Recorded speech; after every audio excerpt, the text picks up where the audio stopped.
آج ہم پڑھیں گے سورہ روم کی آیت نمبر 21۔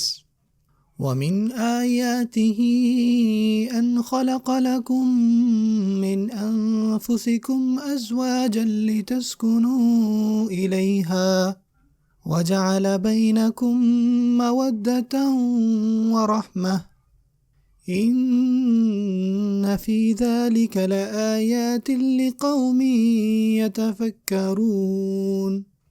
اللہ تعالیٰ کی نشانیوں میں سے ایک نشانی یہ بھی ہے کہ اس نے تمہارے لیے تم میں سے ایک جوڑا بنایا، وہ جوڑا جس کے ساتھ اور جس کے درمیان تمہیں سکون حاصل ہوگا، سکینہ ملے گی تمہاری زوج کی وجہ سے، اسپاؤس کی وجہ سے۔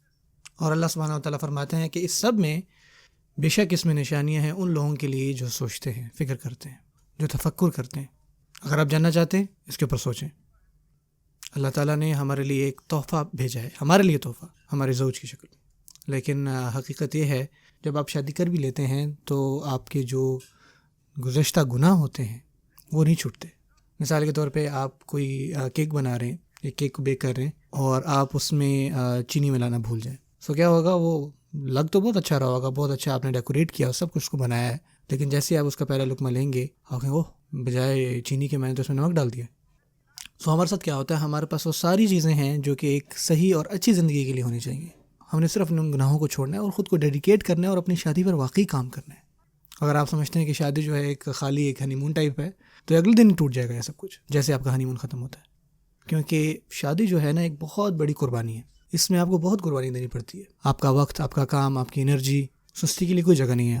اپنی بیوی اور بچوں کو ٹائم دیں، اور اسی طرح جو بیوی ہے اس کو بہت محنت کرنی ہوتی ہے گھر کو بنانے کے لیے، آپ کو دیانتداری دکھانی ہوتی ہے، آپ کے پاس جو اللہ تعالیٰ نے دیا ہے اس کے اوپر فوکس کرنا ہوتا ہے، اور آپ کو یہ سمجھنا ہے کہ آپ کے اوپر ایک ذمہ داری ہے اور وہی ذمہ داری آپ اپنے آنے والی نسلوں کو دیں گے۔ ایک روایت میں ہے کہ آپ صلی اللہ علیہ وسلم نے فرمایا تزوجوا الولود الودود فإنی مکاثر بکم الامم یوم القیامہ۔ ایک روایت میں ہے کہ آپ صلی اللہ علیہ وسلم نے فرمایا کہ بہت زیادہ محبت کرنے والی اور بہت زیادہ بچوں کا دھیان اور بچے پیدا کرنے والی کو کے ساتھ شادی کرو، کیونکہ قیامت کے دن اسی تمہارے بچوں سے میری امت جو ہے ان کی سب سے زیادہ تعداد ہوگی۔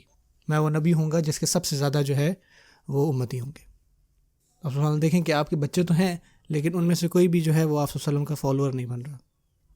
اگر ہم جینون ہیں اور اگر ہم یہ بات ریئلائز کرتے ہیں تو ہمیں ان سب چیزوں سے نکلنا ہوگا، جتنی بھی بری چیزیں، افیئرز اگر ہے یہ وہ چیزیں، بلکہ ہمیں بزی ہونا ہے اپنے بچوں کی پرورش کرنے میں، ان کو ایک بہتر مسلمان بنانے میں۔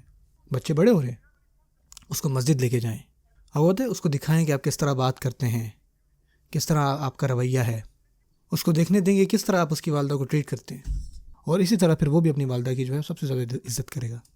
جب آپ کا بچہ آپ کا دیکھتا ہے کہ آپ اپنی بیوی کے ساتھ برا برتاؤ کر رہے ہیں جو کہ اس کی ماں ہے، وہ جب بڑا ہوگا اور آپ کی غیر موجودگی میں وہ اس سے بھی بڑے بڑے الفاظ جو ہے وہ اپنی ماں کو سنائے گا۔ لیکن یہ سب اس نے کہاں سے سیکھا ہے؟ یہ سب وائس ورسا ہے، اور یہ دونوں طرف ہے، بے شک بیوی کیسے بولتی ہے یا خاوند کیسے بولتا ہے، اس سب کو ایڈریس کرنے کی ضرورت ہے۔ اللہ تعالیٰ ہمیں اس فتنہ سے بچائے، آمین۔ جو ہماری جتنی بھی انرجی ہے نا وہ نماز میں اور اللہ تعالیٰ کی اطاعت میں گزرنی چاہیے، ایک دوسرے کے ساتھ لڑنے جھگڑنے میں نہیں۔ اللہ تعالیٰ ہمیں ان لوگوں میں سے بنائے جو اس انرجی کو صحیح طریقے سے استعمال کر سکیں۔